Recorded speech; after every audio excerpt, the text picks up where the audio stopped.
Here we are, back again, FriYay edition. Yes, this is Friday. Oh my goodness, what day is it? It's the 4th of August. I can't get over how time flies. Do you know next week will be next week and it won't be? Anyway, we have a short week next week. So I'm only here 3 days next week, which is wild and unfortunate because that's less Ask a Traffic Cop for the whole world to enjoy. I am so happy to have you here. Yes. I don't know what inspired me to press that button or that button, but it's FriYay and we're celebrating, and we are currently broadcasting on a number of platforms, and the one you're watching on is the one you're on, but you have options. I love options. You have TikTok, YouTube, Twitch, LinkedIn, Facebook, Instagram, Kick, and X, formerly known as Twitter, which I don't know if I'll ever get used to, but you know, we're all about change and adapting, and yeah, that's where we are. We're going to be taking your questions, and how do you get us your questions? Well, you put them into the chat window, and you hit send. That is how I see things. Now, if you are on Twitter or X or whatever you want to refer to it as, you can't actually ask us questions. So go to trafficcop.ca, use the link at the top, and that will take you to the YouTube page of today's episode. Easy peasy, lemon squeezy. What do I want to do here? I want to change the graphic. I don't want to tempt algorithms to look at logos. You never know what's going to happen. We've got M Shap, who is on TikTok, helping to transfer your questions from TikTok, which also doesn't work directly, but because we have the ability, we have the person power, we're cutting and pasting your questions over to the other side of the world, which is over to Restream, so we can see everything. What do we have here? Ryan now is the first person. Let's see here. Okay, so if you don't know how things work, we go to your questions. We try and answer all your questions. It's my goal to get through as many questions a day as possible. But at 11 o'clock, we stop answering questions. Before I get into your questions, I said questions a lot in 30 seconds. I want to let everybody know about Vision Zero Enforcement Team. They are a dedicated group of officers who go out into the divisions throughout the city of Toronto, changing driver behavior one ticket at a time. They do this by, issuing tickets. They're enforcement. It's an enforcement team, Vision Zero Enforcement Team, VZET. And they focus on offenses that lead to serious injury and death: speeding, aggressive driving, distracted driving, and impaired driving. This fine FriYay, they're focusing their efforts on 52 Division and 41 Division. Those are the neighborhoods of Kensington, Chinatown, Bay Street Corridor, Dorset Park, Kennedy Park, Birchcliff, Cliffside, neighborhoods where real people live, work, and play and deserve to be safe. And if we were in your neighborhoods, you'd probably be very happy to hear about it. That's why we post an update every day on social media to let people who live in those neighborhoods know that we're there for them. We are there for them, and they can feel safe that day. But the next day, somebody else gets to feel safe. I'm kidding. Everyone should feel safe, knowing that police are in their neighborhoods trying to make it safer for everybody. And there are officers throughout the city that are doing this in their divisions all the time. The Vision Zero Enforcement Team just goes and augments the already good work being done by those officers. They're just trying to focus on the areas that need the most help. And they're led by intelligence. They're given information by our analysts to say, these are the places that need your attention. Go there. And that's what we do. Okay, now into the questions and answers and stuff. We're going to talk for, okay, we're going to start with a question. We're going to pop into, at the 10-minute mark, I want to, in 10 minutes, well, actually now in 8 minutes, we're going to talk about Ford driving skills for life, because we'll see what the updates are there. I will also be touching on employment for those who have been waiting since yesterday with questions for employment if you want to become a member of the Toronto Police Service. And then we'll take some more questions, and that's what we're going to do. And then we'll keep doing it. All right. So here's the question that Ryan has. With respect to your answer yesterday regarding your personal dash cam footage, there are plenty of instances where vehicles are ticketed or even towed and impounded without knowing who the driver is. Red light cameras, speed cameras, and parking. Okay, I'm glad you brought this up. So yes, the video that Ryan is referring to, which I can actually play right now if someone's interested in seeing. Let's do that. We'll put it up on the screen. And here we go. This video should really shock you. This is footage filmed in my vehicle. This is my dash camera. And what you're seeing is an aggressive driver. They're following too close, and that isn't shocking on its own. It's not legal, but it's not shocking. It's the maneuver they're about to do. This is the aggressive lane change to the right, the immediate cutting off of the vehicle on its left, and then when it gets better, it's the thread the needle between 18-wheelers. You don't have to play it again, but that is the video. So many people want to know why I didn't pull them over right then and there. People want to know why I didn't go to their house afterwards and charge them. And as Ryan mentions, red light cameras, speed cameras, and parking tickets can be issued without knowing who the driver is. But that's not for those charges. Red light cameras and speeding cameras work specifically on a special charge under the HTA that is written up to be owner responsibility. It's not written to the driver, it's written to the vehicle owner. And it's determined that no points will be issued in those. It is specific as a response for traffic safety areas, community safety zones. This doesn't apply here. We need to see a driver. We need to identify exactly who is driving, not maybe who is driving, in order to issue a ticket to the driver, because the charges that it would lay, which could include criminal dangerous driving, stunt driving, or careless driving, or all of them, that would be for a driver. And then in terms of parking is just a whole different situation. It's an offense that is owner responsibility by nature. But I hope that answers your question, Ryan. I appreciate you asking it. It really is a good one. And actually, I see it was cut off. What is this? Police are coming to people's homes demanding breathalyzers. That's impaired driving. That's still a different situation. I see that. So I'm going back and looking. There was more verbiage that wasn't shown on screen. Okay. So he's alleging that there is that it's arbitrary and ineffectual. I can't get into that. That's beyond the conversation, the scope of our conversation. So this is very specific. The elements of an offense that are required: time, date, location. It needs to have an identity of the driver for the charges that I would lay. And Stephen Bell says, "Good morning." Leo Wife, who is M Shap on the other platforms, says, "Good morning." Okay. We have a question from TikTok. If you run a red light camera and you also get pulled over by police, could you get 2 tickets? Technically, yes. Now, generally, we wouldn't spend time doing red light enforcement where a red light camera already is. We assume that you're going to be caught by those. But if we happen to be there and we happen to see it, it's a good reason to investigate somebody, because red light running is often something that leads to impaired driving or many other offenses.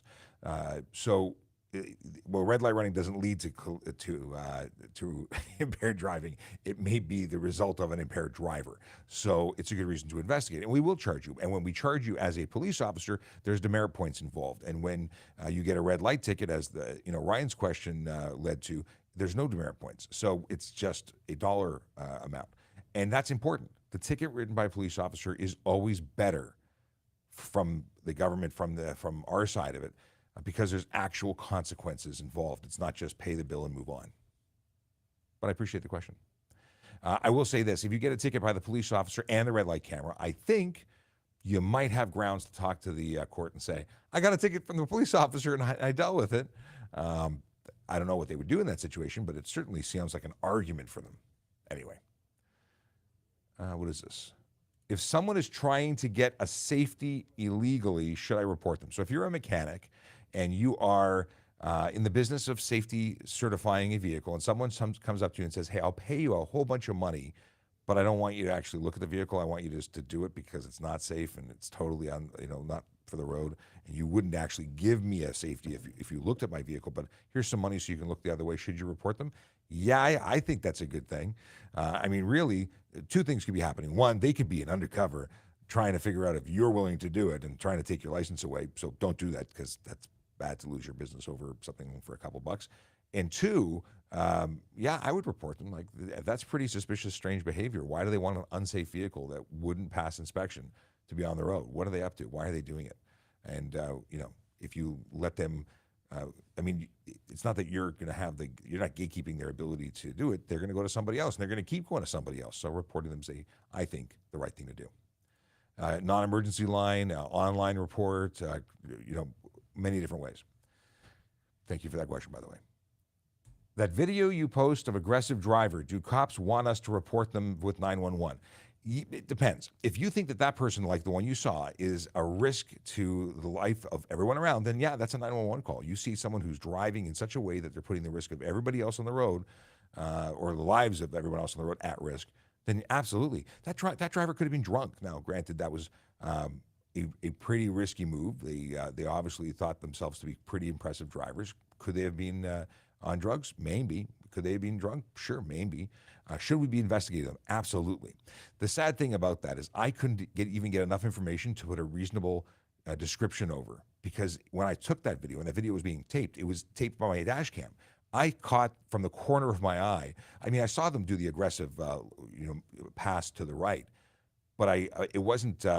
It sort of was. It was the corner of my eye that saw the holy smokes. He just went through an 18-wheeler gap that big. So it wasn't until I got home and downloaded the video that I had any information that would have been really worth sharing. Otherwise, a car did something stupid, and that happens a lot. So I wouldn't have been able to make a very good report. But if you were in a position to get a license plate or good description, then that's great. Now, that doesn't mean go and chase them so you can get that information. But if you have the ability, then that is an appropriate call. We have Cam, who says, "Good morning, Sean." Good morning, Cam. Can we speed up to the speed limit? That's a question from TikTok, not Leo Wife. But that's how acceleration works. You can speed up. That's how you get to the speed limit. If you never speed up, you never go anywhere. I know that's not what you're asking me, but I'm having fun with you at your expense. So the deal is that you can accelerate at a reasonable pace to get to the speed limit. I think what you're asking is, can you floor it? Can you just hammer down and do 0 to 60 in 3.2 seconds?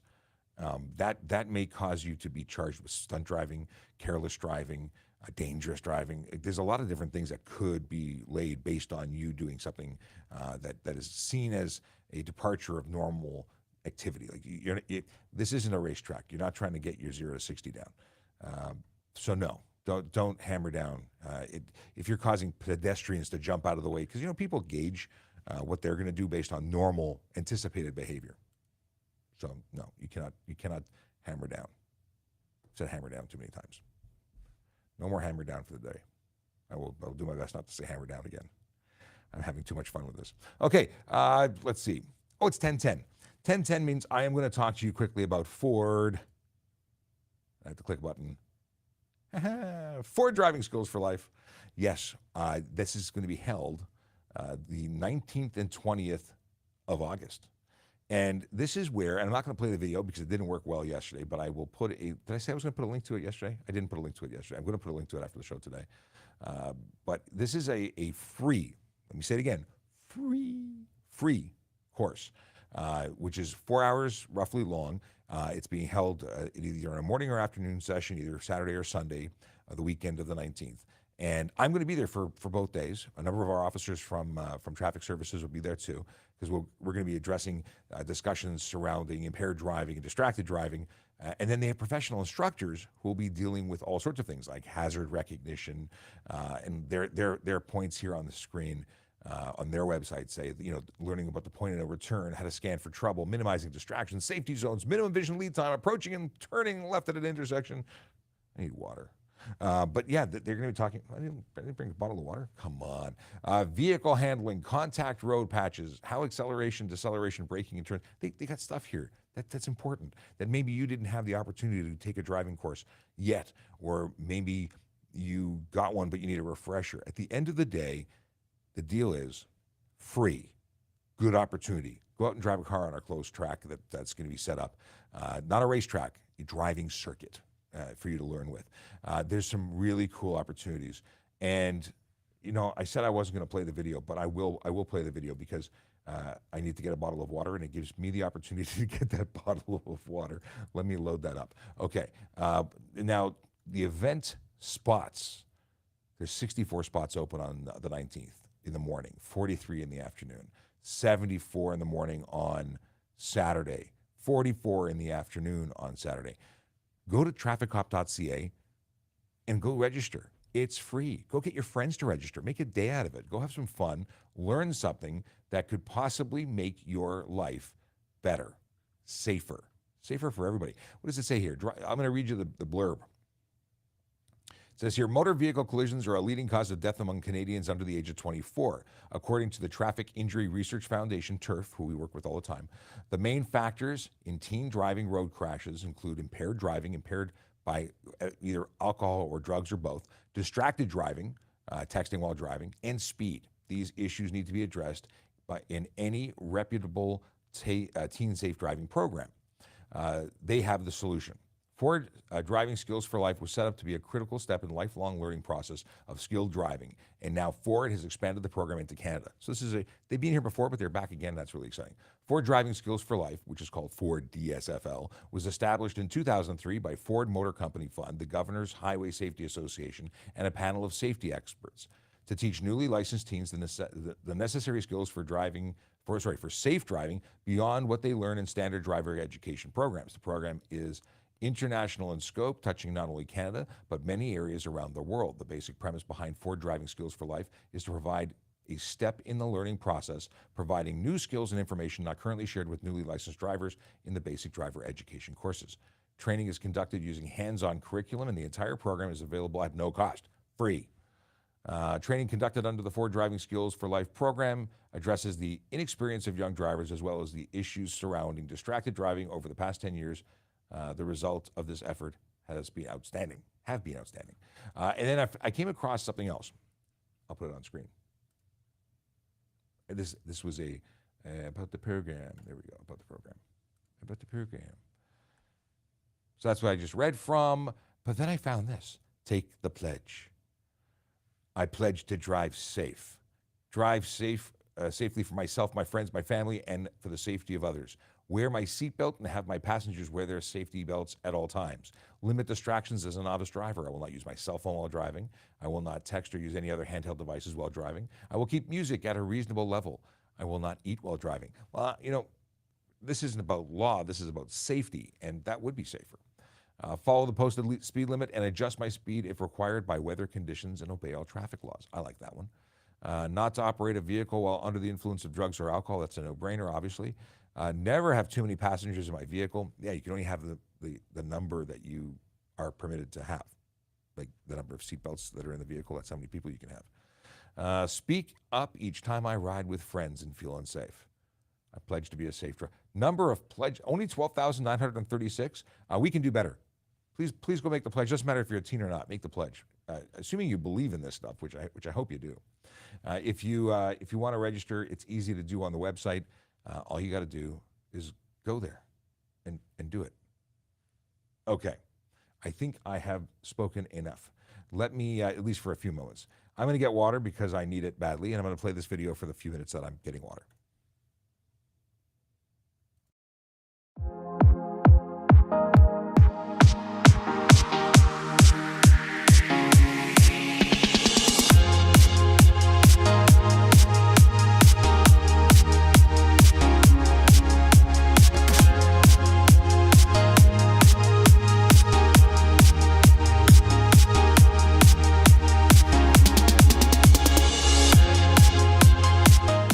Well, I heard a lot of good things about this program through friends and thought it would be a great opportunity for the young drivers to just kind of get out there and see what it's like. They have their certain skills that they think they have, and it's good to be out there and learn new ones, and so they can take out the road and be safer. It's a great experience. My son is learning, the boundaries of the vehicle, and he's getting to test those boundaries. It helps him with his confidence, and I think it's going to help him as he's out there driving, being more defensive and cautious of his surroundings. And I was a little concerned with the way he drives, and I want him to get a little more confidence on the road, having experiences that maybe he hasn't had with me in the car, that he could experience those, so when they came up, he would know how to react. At the Ford Driving Skills for Life program, what we try to address is the #1 cause of death for teenagers in the United States.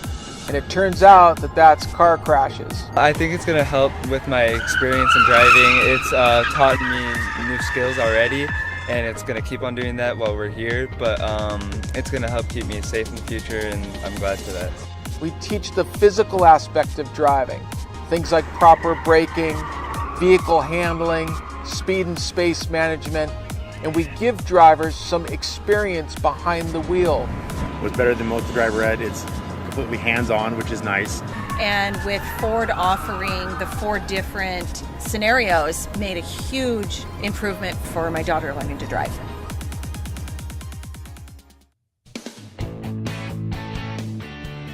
So we are vehicle handling, and today we're working on correcting an oversteer situation. By placing your vision where you want to go, you will correct an oversteer with countersteer. It felt really weird because I lost control of the car, but it was kind of cool to learn how to regain control of the car. I thought I was just going to drive around, but this is really cool. Yeah, it was great. He loved it. Here we are at the simulated impaired driving. Here we teach the teens the hazards of driving impaired. It just taught me not to drink and drive because I did really bad on that. It was a discussion-based conversation and that people could ask questions openly, having a conversation with someone that knows. This is our hazard recognition exercise. It helps teens to know how to react to an emergency situation on the highway. I think that's super helpful for when there's a crash or something in front of you.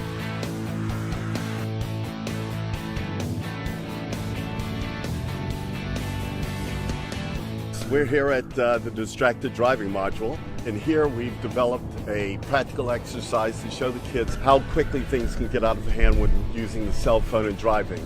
It's better to find out at 8 miles an hour in plastic cones versus being on the street at 45 miles an hour in telephone poles. It's impressive. I mean, it's totally professional. It's great. I mean, all the drivers, instructors out here have years and years of, professional driving experience, professional training experience. We've been doing this program since 2003, and we've taught people from all over the world, and we're proud to do it. Hopefully, we can make drivers safer as they grow up. I love that Ford is behind our young drivers. They're investing in our community, and I wish everybody could have the opportunity to come out. And I feel safer knowing that this is going on and that others are learning this type of safety. I really enjoyed the experience and I got a lot out of it, which will hopefully make me a better driver in the future. I'm just impressed that the video played the entire time, because last time I tried playing it, it got a hiccup in the middle and didn't work. I should probably put that banner back on. Boom, there we go. No, boom, there we go.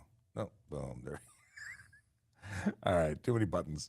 I should probably reintroduce myself, because we're 21 minutes into the show, and in case you didn't know who I am, my name is Shapiro. I'm a police officer with the Toronto Police Service. I talk about traffic safety, traffic law, and police stuff every single day, and I talk about Ford driving skills for life because I'm going to be at that event, and I want you to be there too. So if you haven't already registered, if you're available and want to get some free training, this could change your life.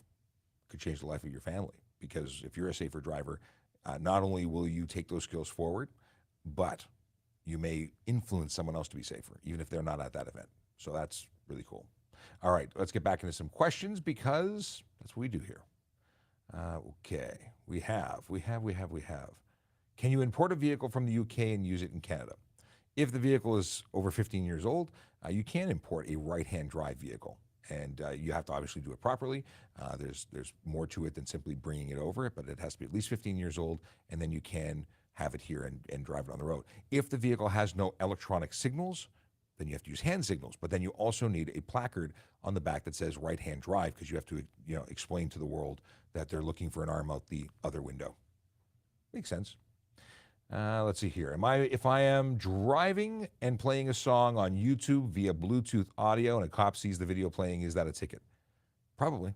And I say probably because if the screen is visible to driver, then you are you've broken the rules. You've broken the law. If you are playing YouTube, then I would assume you're also skipping commercials and playing around with selecting your songs, and that's not legal. You can't interact with your telephone for that purpose. There's so many good music options. And yeah, some of them cost money, but you're already spending money by burning your data downloading YouTube videos, which is a larger amount of data than simply playing the audio only. There is something called YouTube Music. I don't know how it works because I don't use it, but I'm assuming it's similar in that I think it's free. So try that. Try, subscribing, try Spotify, or if you're an Amazon subscriber, Amazon has a music provider. But the big thing you have to think about is that you cannot touch your phone, and the screen shouldn't be visible to you, even if you're not looking at it. It's visible to you, and it'll be presumed that you're using it if you have it there. Tim says, good morning and happy FriYay. Thank you very much. This is the FriYay that we all wait for. And it kind of crept up on me. I really wasn't expecting FriYay to be here today. I mean, okay, I know the days of the week and how that works, but I wasn't expecting today to be today. I thought there was more days left, even though I talked about it yesterday, if that makes any sense. Question that I don't want to leave any longer. Let's see here. So we have a question from So Darn Full, who says, can you use a truck weigh scale on the highway to avoid highway full road closure? You know what? I've never thought about that. It's a good highway question that I don't have a good answer for. So you're talking about just bouncing in there to avoid a collision. I don't think that's something they would want. If the GPS is directing you that way for a full road closure, maybe it is something. But I would call the. I'm gonna have to check in with my friends in the OPP because that's a good one. I love it when I get good ones. I have a growing list of things I don't know. So this is. Let me just do this. Can I screen? No, I'm going to take a picture. I'm going to take a picture because it's better than a notepad. There we go. Done. Okay. Question. Noah Mortimer wants to know, hey Sean, in your opinion, what would you say is the worst part of being a police officer? The best part, helping people. The worst part, paperwork. There's so much paperwork. But you know, all kidding aside, helping people truly is the best part of it. The worst part is seeing people suffering, and the paperwork is a close second to that. Thank you for the question. Let's see here. What we got? If someone passes me and slams on the brakes and I hit them, am I still at fault? If someone passes you properly and then slams on the brake a period of time later, and they're slamming on the brakes because they're avoiding collision, then that is a legitimate reason to slam on the brakes, and you should be maintaining a safe following distance, which means that you'd still be at fault. If someone slams on the brakes immediately upon entering the lane, and they do that because they're doing a brake check or there's something up, they're likely at fault, but they could be also charged for criminal offense of dangerous driving because there's an intention to do it. But there's more to it, and it's harder to prove. So what do you need to do? Get a dash cam. Get any kind of, it doesn't matter if it's a $10 Amazon special or an expensive job like I have, because there's no witness to what you saw. And if you saw someone do something that looks like it was intentional, you may have a case, but you need evidence to prove it. Simply saying that person cut me off may not be sufficient. So, yeah. Okay. With a regular traffic stop, have you ever had your gun drawn or in a gunfight before? No, I have never had to draw my firearm for the purposes of actually conducting a traffic stop. I've never been involved in a gunpoint, or I've had to stand at a door because there was a barricaded suspect, and I pointed a gun at a door for a very long time, but it was not. That's the only time I can remember doing that. And I've drawn my firearm to clear buildings in alarm response calls, but I've never been involved in a situation where I've actually had to have a takedown or discharge my firearm in a line of duty. On the range, lots of times, but not anywhere else. Dieter Singh says, hey, what are the laws in Ontario for dirt bike, adult-sized, non-electric, without needing to register it? So you can buy an off-road motorcycle, and if you have private property that you want to operate it on, you don't need to register it. I believe it has to be registered to be on public trails, and obviously can't drive them on the road. So you're talking about a motorcycle, non-electric. And regardless if it's adult size or child size, a motorcycle is a motorcycle, and it's only permitted on, if not registered, private property that you have permission to be on, or you own yourself, thus permission.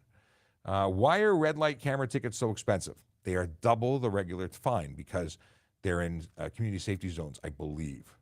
Am I correct in that? Am I making that up? Wait, $325. Maybe it's just speed cameras that are double.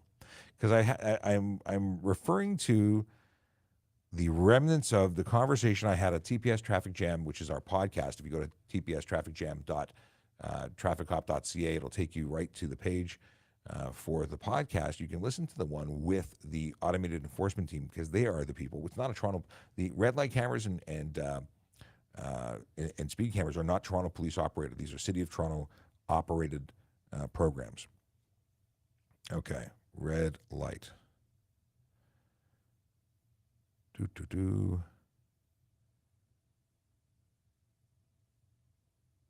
No. Here rolls the red light failed to stop. It's 325. It's not increased. It's 325 is 325. So red light failed to stop is 325, whether a police officer or a red light camera issues it. And why is it so expensive? Because it's illegal and people shouldn't be doing it. And if you choose to do it, we want you to know that you did a bad thing, and you don't want to, get caught again. So you change the way you behave, and then don't run red lights, and then the world is better. But speed enforcement stuff, that is double. So red light cameras, 325 standard rate, regardless if it's a police officer or not. But when it comes to automated speed enforcement cameras, those are in community safety zones only, and that's why they're double. And that's why I blend all my things together, because they all get mishmashed after a while. Okay, Kem wants to know, if someone not carrying insurance and got tickets, how long will it stay on record?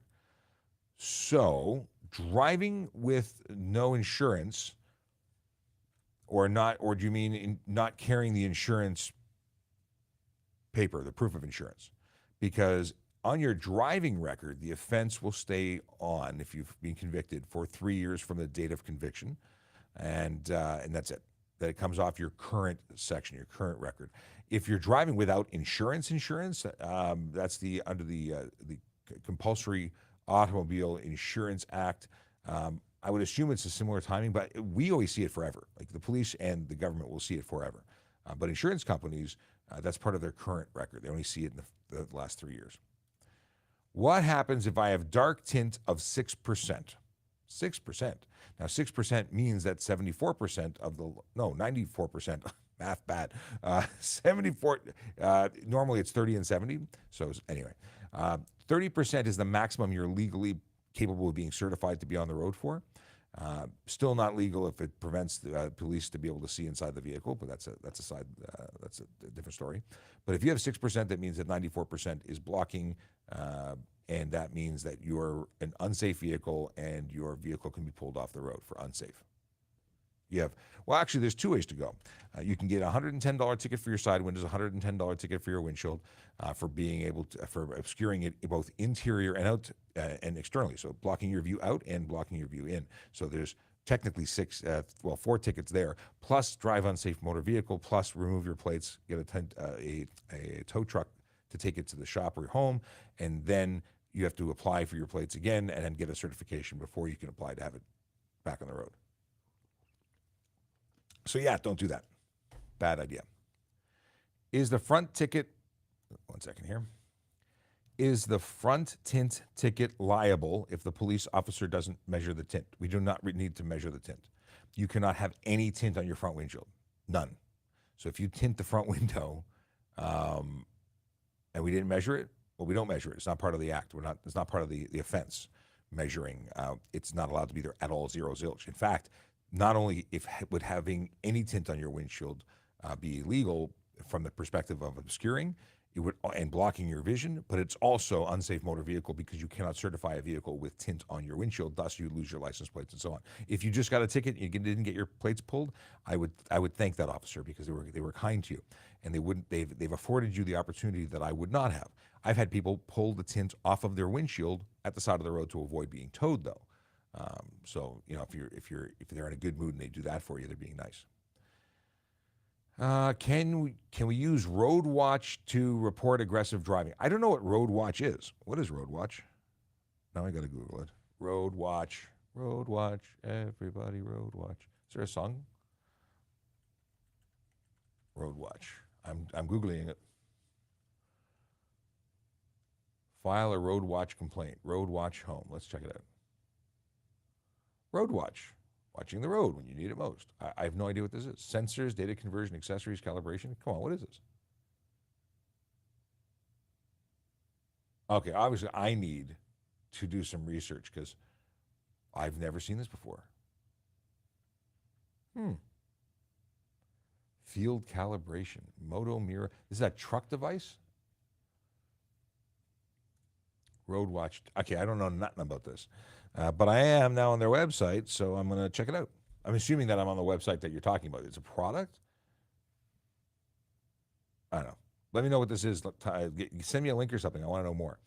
Question from TikTok. What division do you work at? I work at Traffic Services. It's a citywide traffic unit for the City of Toronto. I work specifically in the Traffic Safety Programs Office, and we not only handle media relations and social media, but we also handle education for both internal and external members. So we educate police officers on new laws and changing events that apply to our jobs as police officers. We also train the public and teach the public, which is one of the mediums. That's what we're doing now, explaining things. So we also create traffic safety programs. Oddly enough, we're called traffic safety programs. We create traffic safety programs and initiatives to make roads safer through education and stuff and things. And that's the technical term, is stuff and things. Am I allowed to stop in a loading zone? Are you loading? Is that why you're stopping? If you're loading, it's a loading zone, so you can be in a loading zone. That's pretty much how I think it works. I'm not a parking enforcement officer. I am not a learned parking person. Erin is busy on the road. Otherwise, I'd call her and ask her for a breakdown on that. But maybe we can look at Toronto parking, because I'm sure you need the answer now, because you're probably waiting to pull in there and you're safely parked in another area. Let's see here, loading zone. Parking regulations. Parking machines and commercial loading zones. There's a PDF, and oddly enough, I'm downloading it. Why? Because there we go, it's opening. Isn't this fun? I can interpret things that I read, but this is slow. Summary. I want the summary. I want the loading zone. Really? It's a three. Oh, this is so slow. This is too much. Yeah, I don't know what this is. I downloaded a file that's absolutely useless. Send me a DM or send me a thing. I'll have to get back to you. And I do get messages. I do respond to messages. So if you go to if you hit the link in trafficcop.ca that says send me a message, send me that message and we'll be able to respond to you. Let's see here. The Shaken Man. Do police cars classify as a commercial vehicle? Do you need to perform a pre-trip? No, we don't do a pre-trip. They're not commercial motor vehicles. They don't fall under it, even though they're owned by a company. But no, we've done no pre-trips. In response to my question, hold on a second. In response to my question, the driver has illegal tinted front windshields, wants a safety anyway. So this is the mechanic person who wants us. Yeah, you can't certify a vehicle that has illegal front tinted windows because that's a requirement of the safety certification. So you'd lose or you could lose your ability to write safeties if you are safetying those vehicles. So yeah, I'd report them. Boom, boom, boom. Zombie says, look, and Zombie wants to take that course. Too bad I'm so far. It is, you know what, I don't know how far you are, but it is something worthy of your time, maybe a drive, maybe a weekend trip to Toronto. Okay, Radek says, if a 16-year-old driver with a G1 is caught speeding in excess of 150 kilometers an hour and is arrested, is it necessary to bring them to the station, or can they be released to their guardians at the scene? A G1, so first of all, a G1 who is not only in excess of 150, but is also driving unaccompanied, so they got a whole bunch of charges. How are we going to release them? Their car is being towed and impounded. Where are we going to release them to? They're not arrested and put into a car and taken away, but we're going to get them off the highway some way. If they're 16, we don't have to deliver them to their parents, but they're not going to be held in custody. It's not. This is they're going to be released on that ticket. Is it common for what is this? Is it common for a significant amount of rocks to fall off a gravel or dump truck on the highway, resulting in minor damage to other vehicles? I once had a rock come into my vehicle through the open passenger side window. Luckily, no one was hurt. No kidding. And discuss whether these types of trucks throwing debris all over the road is legal and why is it so prevalent. And further, why is there no enforcement? There is enforcement. We have a commercial motor vehicle team. They go out and inspect vehicles all the time. They are required to secure their load. There was one that one of the members of the team was telling me about last week, that every time they went over a bump, they were like dumping sludge all over the highway. They were taken out of service. Like, these vehicles cannot. They had to, one of the hinges wasn't attached. Like, someone had to come in and do work on the vehicle in order to let it leave. But anyway, we are diligently looking for these vehicles, but we can't be everywhere. The big thing, people always say, why are there no cops? You know, I've never seen anyone get pulled over for that. Well, because you saw it doesn't mean we were there to see it. If we were there to see it, you probably would have seen it being actioned, but we weren't there when you were there, and we were off somewhere else doing something else. I get it. It's just, it always, there's never a cop when you need one. Because the cop's being somewhere where somebody else needs them. We don't have enough cops. That's the truth. Big Jeff Fresh says, good morning, happy Friday. Can't wait to watch Guardians of the Galaxy 3 tonight, finally on Disney+. Yes, that's my plan. I too wish to watch Galaxy 3 on Disney Plus tonight. I've been waiting for it. Wasn't it August 2nd? I thought it came out on August 2nd. Today's the 4th. Wasn't it? Anyway. Good morning, sir. Does a police officer need to calibrate the breathalyzer in their vehicle daily? Well, it's not in their vehicle. We don't leave them there. They're a handheld unit. They are checked by our breath coordinators and ensured to be in working order regularly. They won't work if they go beyond the expiry over the period of time that they're permitted to be in operation between those calibrations. We don't, as officers, calibrate. We confirm and check that they're working properly based on the manufacturer's guidelines and our service policies. So we will take it out and test it to ensure that it is operating, that the self-checks work, that it recognizes a breath sample, and that it's giving a 0. So yeah, we check it before taking it out every time. But it's not a calibration per se. What do we do? Who's in charge of enforcing drone rules and regulations? Who's responsible for it? I forget what the organization is called, but it's basically Aviation Canada. But we can act in relation to those things because we'll get complaints about people doing silly things with their drones, and we'll get calls that require police to attend. And but who's actually responsible for it? I don't know. I've never seen an email saying thou art now the administrator of all regulation. Like I don't know who's. Do we have any full-time drone police? But there are. I'm pretty sure we can lay charges in relation to just about anything. Raddick says or asks, if projecting aftermarket lights on a vehicle is illegal, in your opinion, should vehicles that advertise with huge LCD displays on the sides and roof tops be allowed? I think that's a great question. I've actually had this discussion with people before, and it depends on, this is where we get into projection versus ambient light, or because obviously any light is projecting. The way that you see my phone is through projecting, but it has to be a headlight over 300 lumens technically to be a headlight. And can you spill any light? It's all interpretation, and it may be something that has been followed up on and could be legal or illegal, and the courts may support or not support. And I don't like the idea of the billboards blinding people, like bright light at night on the roads. It's not cool. But I don't have a definitive answer at this point. I think that's a safe statement. Which camera am I personally using? Can you provide a link as possible? I can tell you it's called the U1000. It's made by ThinkWare. I did a lot of research before buying it. I think it was a good choice. There's new technology coming out all the time. Mine was kind of pricey, and mine is also a fairly dated unit.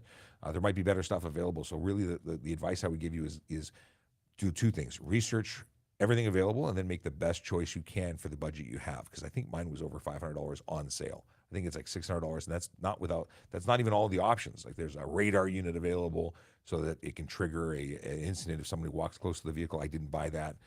I got the front and rear camera basic kit, and I think it was the good way to go. I'm getting good footage out of it, but I'm still disappointed that it's not better. I want it to be like crystal clear, like the kind of stuff that spy satellites get, that can count pimples from the moon. I want that.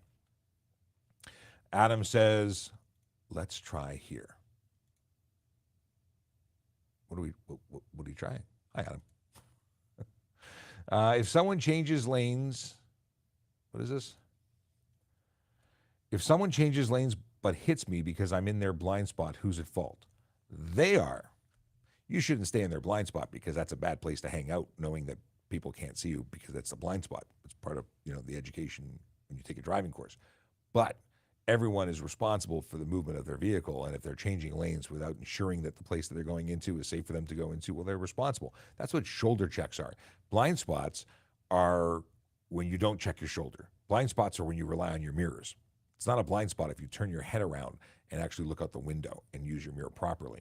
But that comes with training. But they are totally responsible for making a lane change into somebody else. Akela has confirmed and says that Guardians 3 is a good movie. Good. And why are cars considered loud but not motorcycles? If you can keep a secret, motorcycles are also considered loud. We enforce all of it, even if you haven't seen it happen. But here's the thing. Motorcycles will be louder than a car in most cases. Now, I have a Honda. It's quiet. Sounds like an egg beater, unless I rip it open, which is bad because you're not supposed to do that. Behavior changes the way that your engine sounds. If you are in a brand new stock Acura, or is it Acura? Acura? Somebody correct me. The deal is that the vehicle stock, you don't even hear it on. But if you hammer down and you redline it, you're going to hear noise, whether it be exhaust or engine. Unnecessary noise is based on the fact that it's unnecessary. If your vehicle is compliant, and most vehicles out of the factory are going to be compliant, well then its normal safe operation shouldn't be causing unnecessary noise. Will a V12 make more noise than a V4? Yeah, generally speaking, yes. And is that okay? Generally speaking, yes. It's expected. It's understandable. But are you okay to then wind it up and rev it and torture everybody with your noise? No. Okay, here's Adam's question. Now that everyone gave him the go-ahead to ask questions, so that's good. Thank you for giving Adam the support he needed to ask the question that's been, keeping him up at night. Curious, for intox testing of cannabis, any distinction between CBD only versus hybrid THC DOM? Assuming driver isn't an idiot on the road. Okay. What we're looking for is THC. So if there's no THC in the CBD, there should be nothing that is illegal about its use. THC is the active ingredient in cannabis that gives you the high. That is the ingredient that is what we're looking for, and that's what we're testing for with swab tests. And that is it's the effects of that that we're testing for when we're doing DRE, drug recognition examinations or expert examinations. So if someone is using CBD only because they have joint pain, and I'm told that CBD only doesn't really work, and it's kind of a fallacy. But if you have, and I don't use it, so I don't know. So if it's great, that's great. But if it's the hybrid THC with or it's the CBD with THC, and it's the active ingredient that actually causes pain to go away, well, that would be something you couldn't drive with. E-bikes, do you need a license? Oh, thank you for opening up this deep cavern of. I have such an issue with e-bikes that are illegal. So the answer is it depends. The answer is that if your e-bike is compliant, then no. But if your e-bike is not compliant, then it's a motor vehicle again. Where actually they're always motor vehicles. But if it's a motor vehicle, or if it's not considered a bicycle because it doesn't comply, well, then you need a license, ownership, insurance, the whole thing. It's a motorcycle. If you'd like more information on what an e-bike is and how to classify it and what the requirements are, go to trafficcop.ca, scroll to the bottom. There's a link for e-bike regulations. Check it out. Okay. Somebody in New York is calling me, and somebody in New York is not getting an answer. What are your thoughts on tickets based on wages? I think that people who break the law need to have consequences that motivate them. If a consequence of $50 does not motivate them to not do it again, then maybe it needs to be 100 or 1,000 or 100,000, because we need to get people to follow the law. Not just because it's the law, although it should be good enough, but because it's a safety issue, and even though it's not good enough for some people, because it hurts if you get caught. So don't do it, and you won't get caught because you won't have done it, and there won't be. That's the whole thing. Don't break the law, and then you don't have to worry about giving up your corporate bonus or, gas money. Like bail is calculated based on what hurts the individual, what's dear to the individual. If your house is, something you can put on the line, then take a house. If you've got $100 in your pocket, that's all the money in the world to you, then $100. But at the end of the day, we need to motivate people, sadly, to do the right thing, and maybe it needs to be based on wages. Speed cameras should be on all roads. Stephen Bell. I don't disagree with you. I think we need automated enforcement everywhere because, as many of the questions and comments have said, we are not everywhere all the time. We can't be everywhere all the time. So automation can be. And maybe that would, motivate people to do the right thing. In England, when I was there earlier this year, they have them on all sorts of roads. Not only are they spot checks, flash camera, boom, you get a ticket, but you start in one area, you get on a road, and a kilometer up the road, it takes the average speed and takes basically 2 images, and they even give you points. They know who the driver is based on the images inside the car. That makes a difference. People were not speeding there. I mean, there were people who will always choose to break the law, but the vast majority of the vehicles I saw on the road were doing it right. Oh, Adam says, I think these social platforms just don't want my question. No. We totally get your questions. We see you. Okay. Who's talking about this? There we go. Okay, here's more questions. Are truckers, 18-wheelers, allowed to be in the passing lane, most far left lane on the freeway? Depends on where you are. Depends if there's signs regulating them. It's not a blanket statement that they can't be there, but certain roads and certain areas have signage that require them to be not in that lane. So depends on where they are. Why do we have 3 licenses in Canada? We don't. We have a learner's permit, a probationary license, and a full license. It's a system that allows us to ensure that people get more experience, or it's supposed to make sure they ensure. It's supposed to make sure that people get more experience before being left on their own. At any point, or at each point, it should be opportunities to find people who can be identified as not being a good driver. I think we actually need stricter rules and testing. I think we need be more like Europe in that regard. They have far better drivers in Europe. It's a much more intense. We're giving people licenses that don't deserve them here. And if you're one of those people that just barely passed, I'm talking to you. If you just barely passed the easy testing that we have here, I'm glad that you can drive. It's very freeing, but maybe you weren't supposed to drive. Maybe somebody should be investing in more training to be a better driver. There's a lot of people who are causing a lot of destruction on the roads, whether it be driving into things or other people. It's not something. Driving is inherently dangerous, and maybe not everybody should be able to do it. It's a big responsibility. I know I'm such a meanie when I say these things.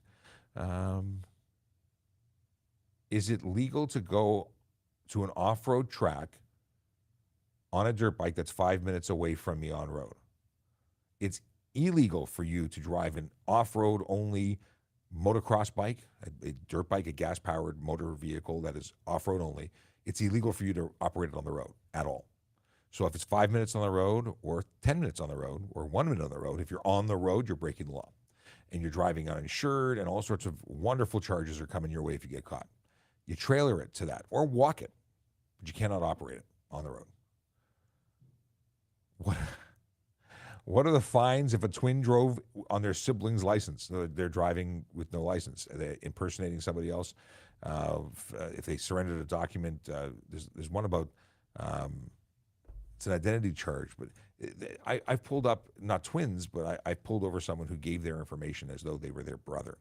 And then I informed them that their license was suspended. They said, I can't believe my brother let his license get suspended. The person that I had actually pulled over, who was under the influence of alcohol, had never been licensed before. And they were doing just that. So they got a bunch of charges. Can you ever stop on the left if stopped by the police? Yeah, because the rules say closest curb or edge of roadway. And if you're in a 3-lane freeway and the closest lane is the left, you could technically go to that shoulder. We generally want you to pull over to the right. just for safety, it's the right way to do it. Yeah, generally we want you to do that. So we will likely give you direction, or if you try and stop there, we'll wave you. So pay attention to your mirrors when you see lights, because we're very often giving you direction. Did you notice an increase with pileups involving commercial motor vehicles after they banned CB? No, I've not seen. I don't track that, so I wouldn't know. I have no frame of reference. Are you allowed to use any?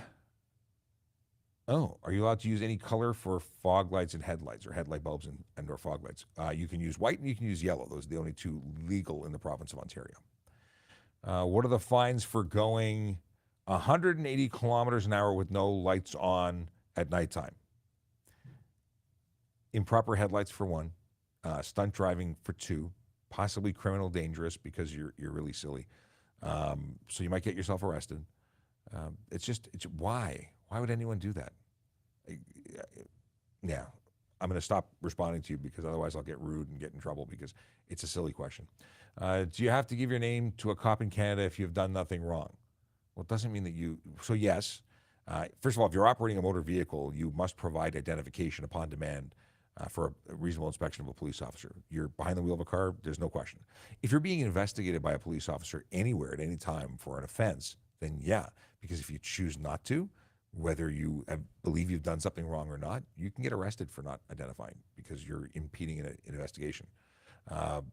If you think it's wrong for them to ask you for that stuff, give them the information, and then don't fight with them at the side of the road, as many of these auditors do. Get their badge number and complain to their supervisor, and call the OIPRD and make a complaint. There are ways of doing it which don't end up with you getting into big trouble and charges. But if you think that you're wrong, you have an avenue to complain. Boom, boom, boom. Okay. Dad joke. I'm saving this for just a little bit from now because we're getting close to the end.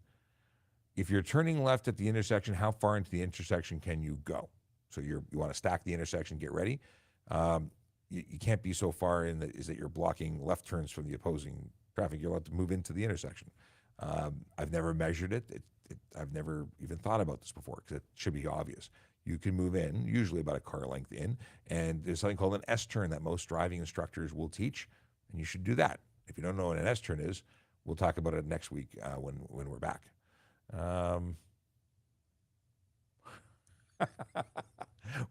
Why did I lean in to hear the secret? Zombie, you made my day. That's funny.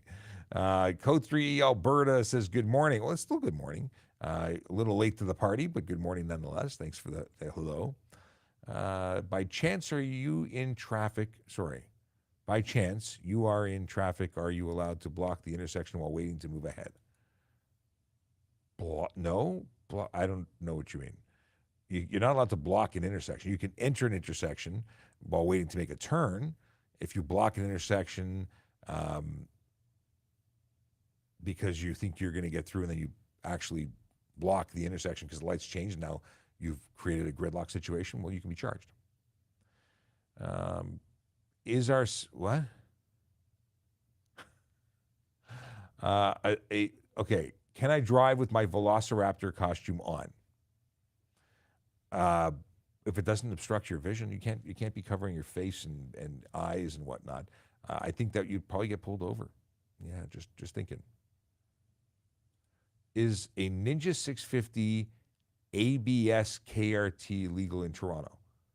I don't know what that is. I'd love to say I know what that is, but I don't know what that is.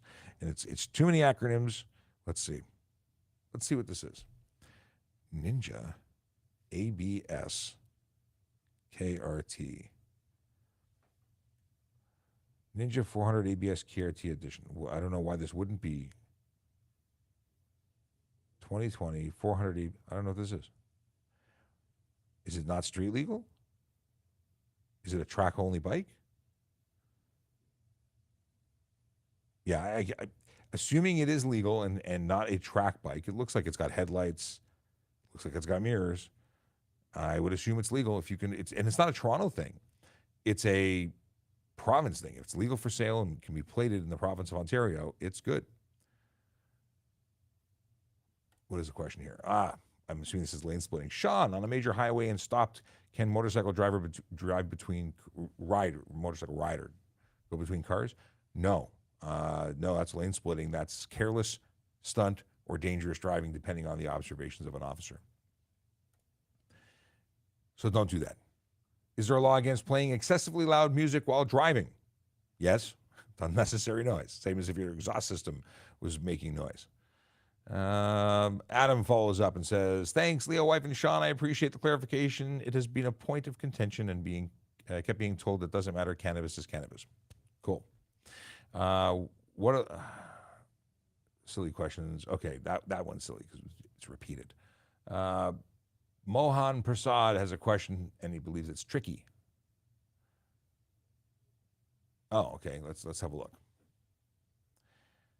So there's a person on my Facebook account who drives their car and records himself driving on the 401 and many other roads. How can the police nab this person and hand them a ticket? Well, they may have already been charged because the deal is that the police have been charging people for doing this for a while now. If we can substantiate daytime location, identity, and such, we will come and charge you based on the video, and sometimes based on investigations subsequent to videos like that. So, yeah. I thank the people for the videos. How do I deal with a neighbor who's throwing garbage on my car and nails and screws on my driveway? First of all, invest in a video camera. Video surveillance is a really great thing. I got cameras all over my house, inside and out. It's a great thing to do for the safety and security of my family and my property.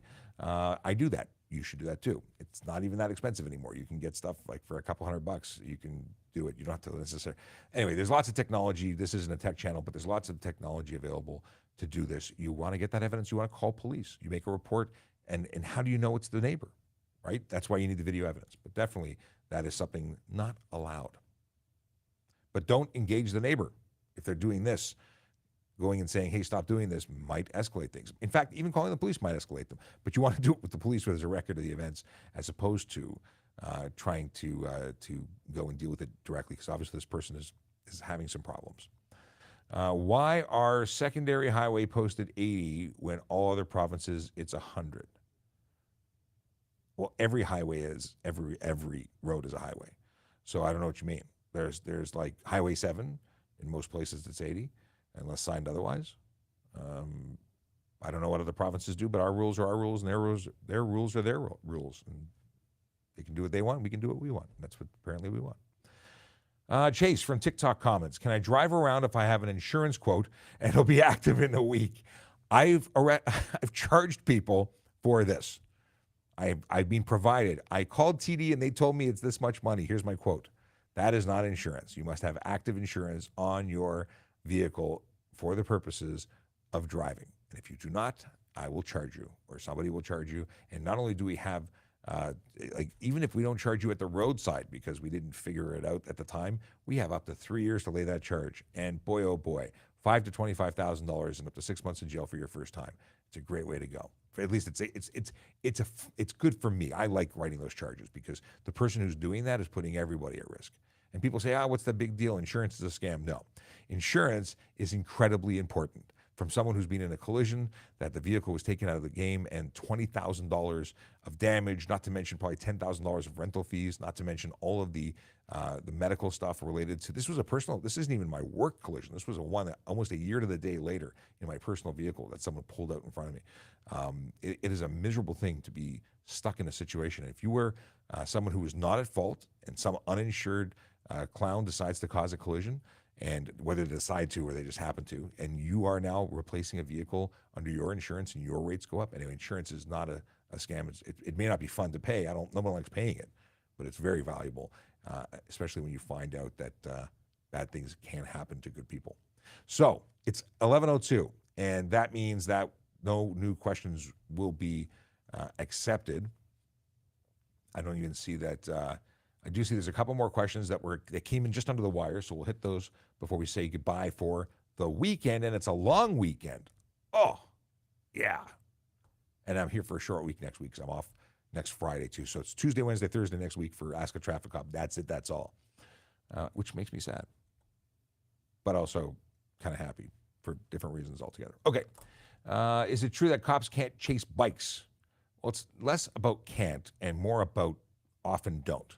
And you might wonder why. Well, because the clown on the bike that is running away is probably going to get seriously hurt or hurt somebody else when they lose control, because these people who can do wheelies really well don't necessarily know how to ride a bike to save their life. And they push to the extreme of their, and beyond the ability of their riding capability, to get away from the police and not take responsibility for their, clowning around. So we do other things to catch them, and we do catch them. And if you haven't been caught yet, and somebody who's one of these people, their days are numbered. We will continue to work to build investigations to catch them, and it's not just, we don't just give it go away. We work very very hard, and it's very rewarding when these people get charged. But anyway, we don't chase them because they usually kill themselves, and we don't need to put others at risk. Can we chase them? Well, it depends on why we're chasing them. But yes and no at the same time. Depends.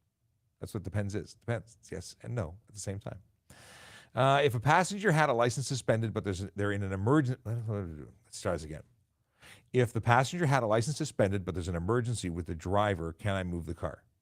I'm assuming this means that you don't have a license. Is that what you're asking? Like a G1, can you move the car, but the supervising driver is suspended? Or are you a suspended driver, but there's an emergency, can you move the car? A suspended driver cannot move the car at all, period. Obviously, they're going to do whatever they're going to do, but legally they cannot. If you are a G1 driver and the passenger is suspended, they cannot supervise you because you need to have a valid licensed driver beside you. What is this? If you have a hole in your catalytic converter and it makes your car loud, will police give you a ticket? Yeah. Your catalytic, it's like saying if I have a muffler that rusted and fell off, can I get a ticket for no muffler? I mean, I didn't. Yeah, you have to keep your vehicle in good working order. If an off-duty cop sees someone speeding and driving reckless, can they report it to the station? Yes. And more often than not, that's exactly what we do. Occasionally, they're so fast that we don't get their information. As off-duty officers, we don't have that supersonic night mode camera system in our cars. Our actually issued vehicles, the cameras in our cars can do much more than what my personal dash cam can do. But we would absolutely call it, and we want to be the best witness we can be to help get those drivers off the road and ensure that they never drive again, because those people are putting lives at risk and don't deserve to be able to drive. Driving is a privilege, not a right. Life is a highway. Yes. If life is a highway, then the soul is just a car. Okay. Okay. Oh, this is where we're nearly done the day. We're nearly done. Yeah, I was told by an insurance advisor that I can drive a car without insurance if I already have insurance on my other car. Is this true? I don't know what they were on when they told you that, but that is not true. Each vehicle must be insured individually and covered by an insurance company in order to be operated on the road in Ontario. Maybe you're somewhere else, but in Ontario, each and every vehicle on the road must be insured, period. No ifs, ands, or buts. I'd love to figure out how they justify that, but yeah, no. George has a question. No, George doesn't have a question. George says, have a great weekend, Sean. Thanks very much, George. Kayla says he's got the info for the end of the show. Don't have a good weekend. Have a great long weekend. Stay safe and remember. Yes, totally read that incorrectly, but thank you very much. This is the end of the show. FriYay. Oh, wait. It's not the end of the show. Why is it not the end of the show? Because Zombie brought a dad joke, and I have to read it. How do you keep warm in a cold room? You go to the corner. It's always 90 degrees. I like that, actually. And then we have the August 4th, the Friday joke. I had to bury my batteries. They were dead. That's not bad. The weekend one, we'll leave the Monday one for Tuesday. Maybe we'll do a double one there. But here, the Saturday, Sunday joke. I invented a rocking chair wheelchair hybrid. It's called rock and roll. I don't think that's a good one. What do cheerleaders eat for breakfast? Cheerios. That's not the weekend. Have a great weekend, everybody. See you Tuesday. Tuesday, long weekend. Yellow light, red light, green light, go. Driving safely helps the traffic flow. Watch for pedestrians, look out for bikes, and don't drive like a jerk that no one likes. Yellow light, red light, green light, go. Driving safely is the way to go. Put down your cell phone, nobody needs you to text and drive on the DVP. Yellow light, red light, green light, go. Stop at stop signs, look both ways, then go. Seatbelt save your life indeed, and watch your driving, don't speed. Yellow light, red light, green light, go. Driving safely is the way to go. Don't drink and drive or smoke some weed, because you might go to jail and not get free. Yellow light, red light, green light, go. Driving safely helps the traffic flow. And for everyone who predicted that I'd be back after the song, you were right. I want to go back and just address that Sodan Full had asked a question that I ignored because I didn't notice until now. Have you ever given a ticket to a kid riding a bicycle for not wearing a helmet? I have never, but I have had conversations with them and their parents about the need and importance of helmets. I think everyone who riding a bicycle, regardless of age, should wear one. I wish it were law for all. Noah Mortimer says, speaking of dash cams, what is the best way to provide footage to police?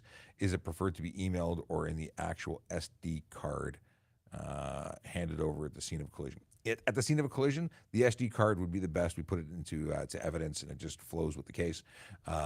It is also acceptable to email it to us.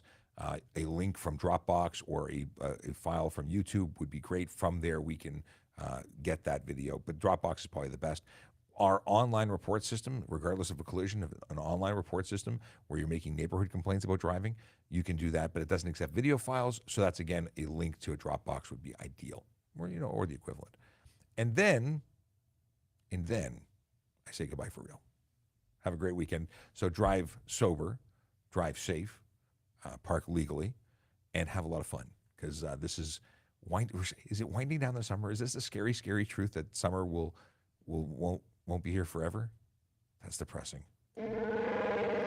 See you later, guys and girls and people. Have fun talking.